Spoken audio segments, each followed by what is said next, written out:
20-ish minutes of me pontificating, and then we'll have some Q&A. And I am semi-prepared on theme. But I thought because a lot of people came up, I would do sort of a mini intro on the International African American Museum, which is not really a full intro, but I think it'll help ground some of the conversation we're having. So I think many of you know that the International African American Museum is being built at the site of Gadsden's Wharf. So we're reclaiming the space of a former transatlantic slave port. Some historians will say the busiest transatlantic slave port. We're credited with 45% or more of all of the Africans who entered into what is now the United States. And so one of the things, our mission is to honor the journey of the African American experience. And so when I came in, it was part of thinking about how we're going to tell this story. And as a point of personal and professional privilege, I have this mantra that I can make my team memorize. And so the way we like to talk about this is that one of the greatest gifts understanding the African American journey can give, what I believe our greatest gift is understanding our ability to simultaneously hold the sensations of trauma and joy. It is not trauma on Tuesday and joy on Thursday. It is all woven up together. So if you ever have the opportunity to go on tour or you come and you listen to our audio tour, mine starts in a weird place. It doesn't actually start at the front of the building or on the water side of the building. I actually start on the south side of the building because of one of our installations. When we were doing the archaeological dig, we didn't find your classic artifacts. We found architectural foundations of buildings and things that would have had to be there at the time when it was a slave trading port. And so, for example, we found the architectural foundations of a storage house. Gently get into position. We're not transporting people, we're importing livestock. So that's the way that went. We're bringing in, so we have the storage house where you will hold folks, keep them, wait to sell them, maybe just keep them there waiting for the price to go up because this is business. And what the historic record showed is that 1807, 1808, really a cold winter, and just under 800 Africans died in storage waiting for their price to go up, right? That was the point. And that was one of the storage houses we found on site, okay? Right, so we're like, okay, what do we do with this? We have all the records. We could have rebuilt the whole thing and turned that into an experience. Didn't quite want to have that kind of spirit. We could have covered it up. No, we could not have. So now we're thinking about sort of what we do. So we work with a landscape architect to interpret it. So this is the only intro that I will then give you to the museum, is that when you come to that space, there's like a one-dimensional brick outline on the ground, right? And that's the outline of the foundations of the storage house. Cutting across that outline are two black granite walls. The outside is rough, the inside of the wall is polished so smoothly it acts like a mirror. So when you're walking between the two walls, you can see your reflection in the space. And now in between those two black granite walls, as you're headed towards the water, you'll see a series of kneeling and hunched figures representing the people that we lost in that time and in that space. But as the figures get closer and closer to the water, you notice they appear to be emerging out of the concrete.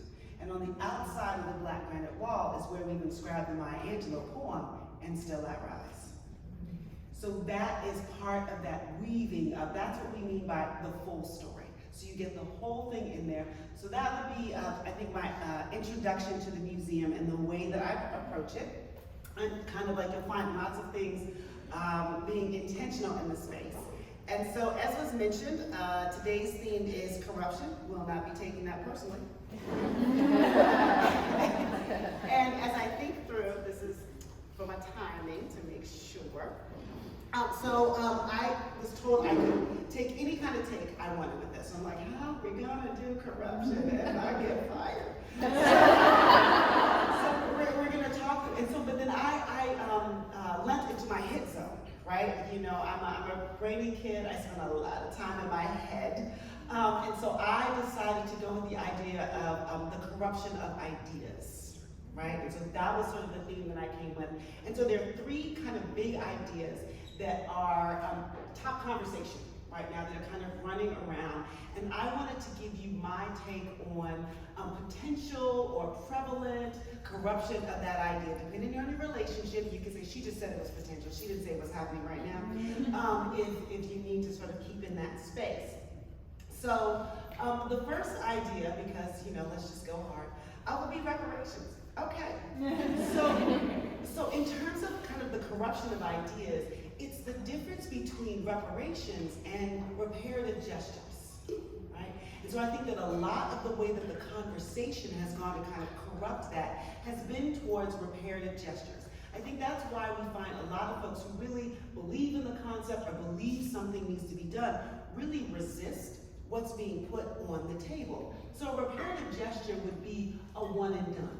Maybe something big and grand and really transformational and impactful in the moment, but it's a single gesture. It's like, we're gonna do this and then it's done. But the challenge with that is that reparations is a verb. Sounds like a noun. My mother would not like this, she's an English teacher. But reparations is a verb and it's a process, right? It's a continual building on actions. It's about not the past, it's about the present and the future. So you do something, minor effect, you do something again, right? You're building something. It's like repair. It's like if your skirt develops a split, a single stitch is probably not gonna do it.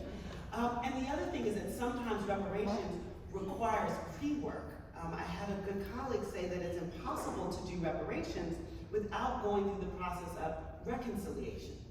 And in order to go through the process of reconciliation, you have to remember. So there are all of these sort of steps in that space. And so when I think about the way that we are handling the conversations on reparations, even those of us who are really well-meaning and really want something to happen, I see the corruption of that idea. When we're talking about gigantic infusions of money into communities that have been generationally socialized to be financially illiterate, non-starter, right? It's very easy to think in terms of doing that. And then the other thing that I would note is that there are some folks who are creative enough or relentless enough to turn reparative gestures into reparations, right? But one of the challenges, if it was intended to be a gesture and you're about to leverage it into a lifelong process, that's not always appreciated because that wasn't necessarily the plan.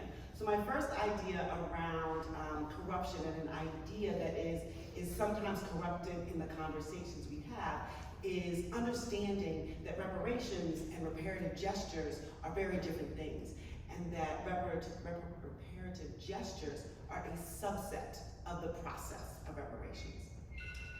The second thing would be diversity. Okay. So diversity is responsible for the rise of inclusion, right? And so for folks who have been to way too many workshops, folks are like, so we're gonna fix this in 2 hours, right? Okay, this is fantastic.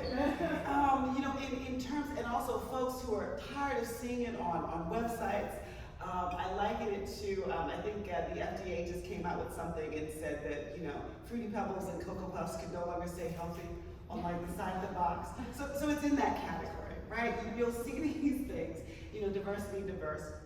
And so I think that we are doing a great disservice when that particular idea is corrupted.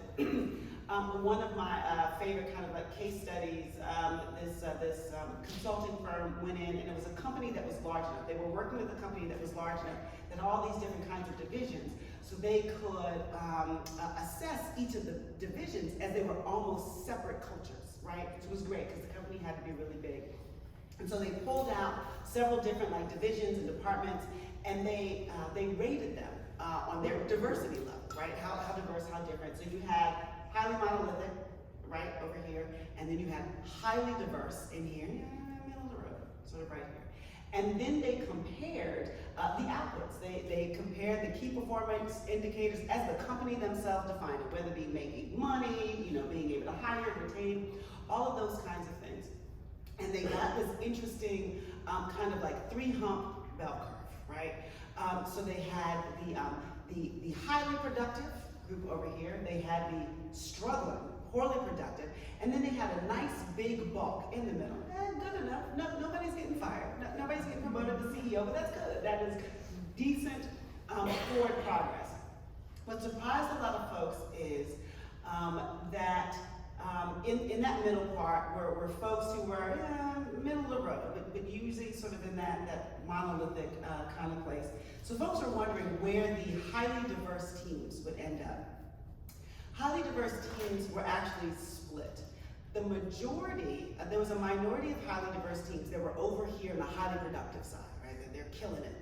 The majority of diverse teams were over here in the very low productivity side, right? Which can be a confirming bias if you've got one. But what they found out is that if you were doing diversity without leveraging it, which is code for not inclusion, which is code for diverse on paper, folks were struggling. There was a lot of friction, there was a lot of expectation, people weren't working together because no one had done the work. Hence the need for inclusion, right? So when you're thinking about kind of who's going to be at the table. So diversity for diversity's sake, or your website, is a corruption of the idea and the power of diversity.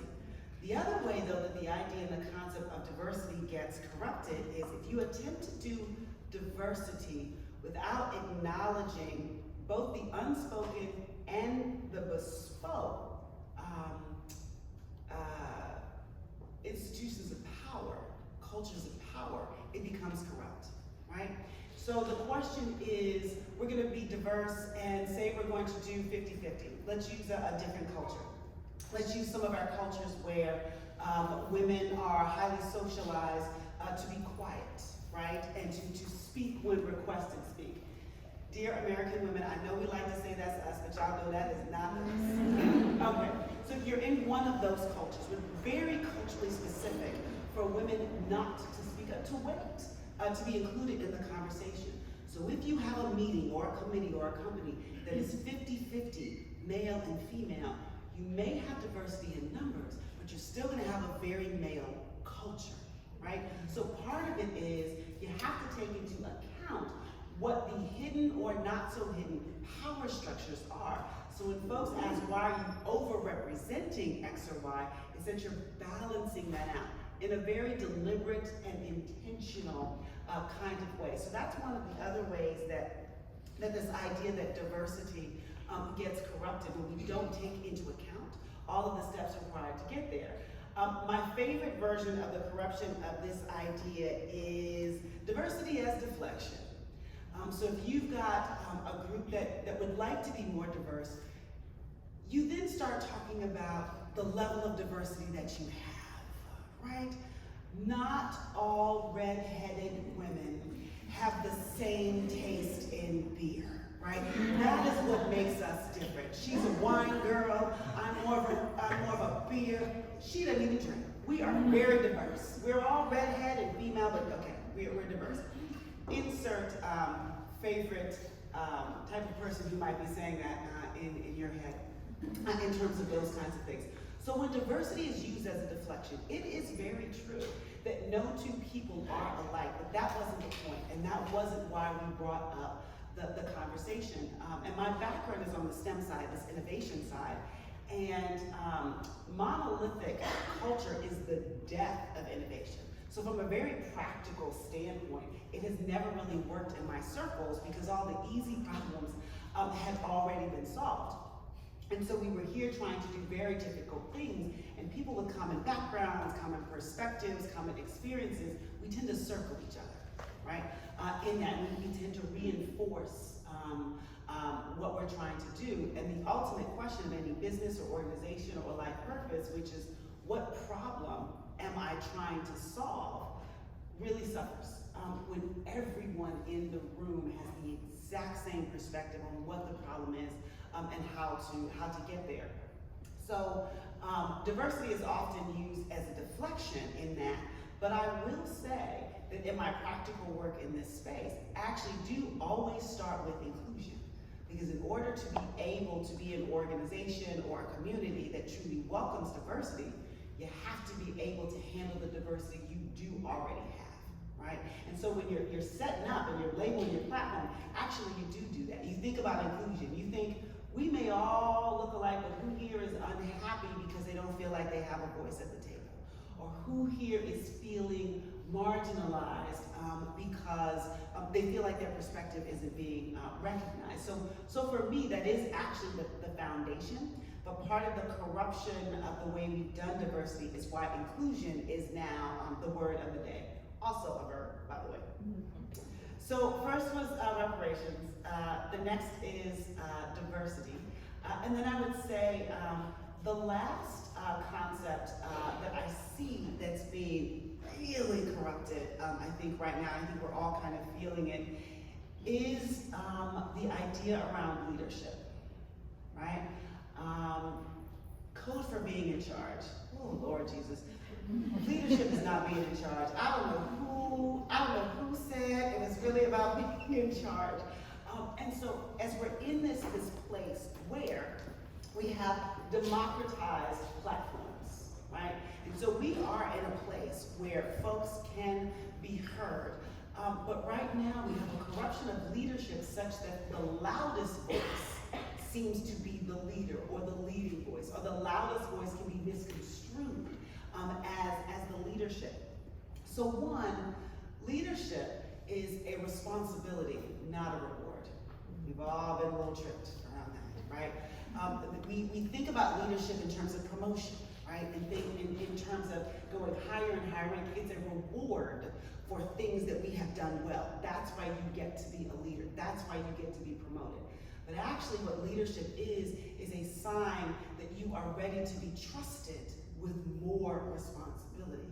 The higher you go, the more lives you're actually accountable for. So that's one way that I think that our understanding of what leadership actually is has been corrupted, that we really think about it in terms of a reward for the behavior that we're getting. And it's not that folks didn't see you and they want to give you something, but what they're seeing is your ability to take care of things or people or issues or ideas. So leadership is a responsibility, and that's the request that's coming. And we don't really talk about it in that way, and so it does two things. One, you get some folks that will have the title up there living their best life, and everybody below them is not. So that has happened. The other part is some folks who are asked to be in that position and don't understand what they were asked for, all of a sudden are bristling and are hating it because they're feeling their responsibility, but they think that if I really knew what I was doing, this isn't the way that I feel, right? If I really knew what I was doing, I wouldn't be losing sleep. I wouldn't be waking up. And they begin to doubt themselves as leaders, when frankly, that's probably the sign that you are the person who should be in that position. The second part is, leadership is not management. It is not management. Management is a very specific, particular thing, right? You got a job, you got execution, you got data, you got numbers. You can manage.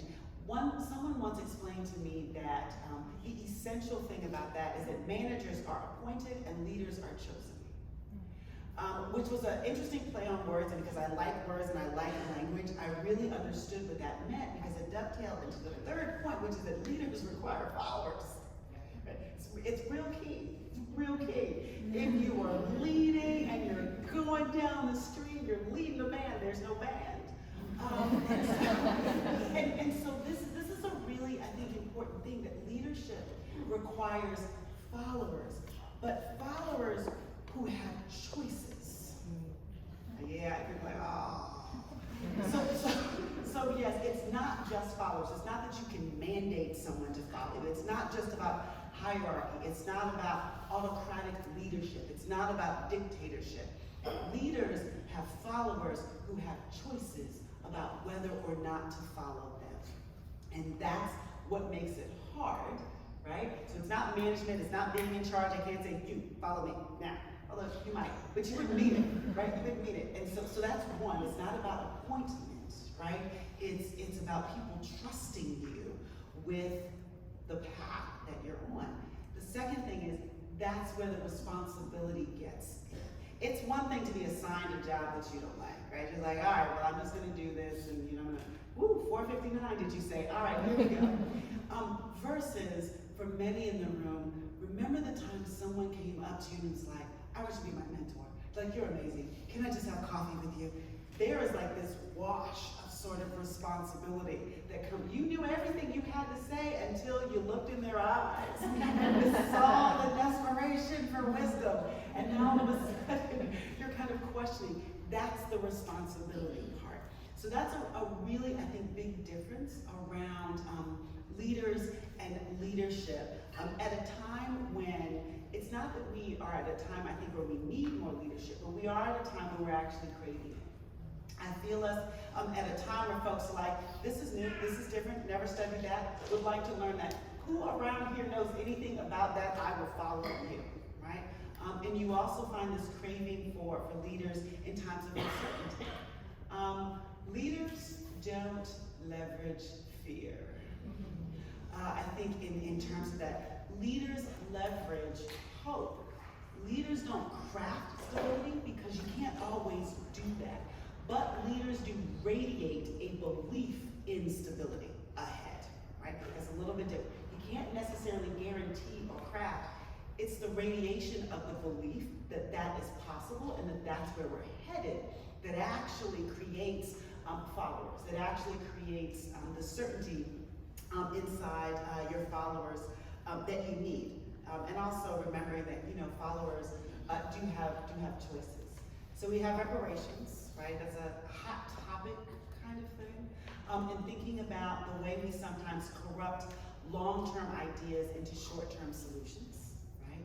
Maybe because we're tired, maybe because we don't know, maybe because there is an agenda, but that's one framing. Corrupting long-term ideas and processes into short-term solution. And then the second was diversity, which is where you take sort of the term or the angst or the real need of the day, and you don't do all the pre-work and the constant work that's around it behind. So you take it as it's just a fact. You just do this and it's done. It's in that build it and they will come kind of model. So that's a different kind of corrupting of the ideas, which you can take a term that everyone thinks they understand, but no one really does, and then you get to be in that space. And last but not least is the corruption of an idea that is truly welcomed and needed and wanted, so leadership, right? Even leaders want to be led, right? You're like, man, can I just find someone around who's really in charge? Like, that would be fantastic. And so this idea that something is something that you grab versus something that is entrusted to you, not even given. There's the grabbing versus the entrusting to you, and there are a lot of concepts like that, and that's a different level of corruption of an idea. The idea that it's something that you can go get, something that you can frankly even earn. It's not exactly the way that particular idea is. That's an idea that's sort of more founded in trust and in that space. And so with that, I'm going to sort of conclude kind of my thoughts, but one sort of final thing. Museum opens on June 27th. Please go to our website, iaamuseum.org.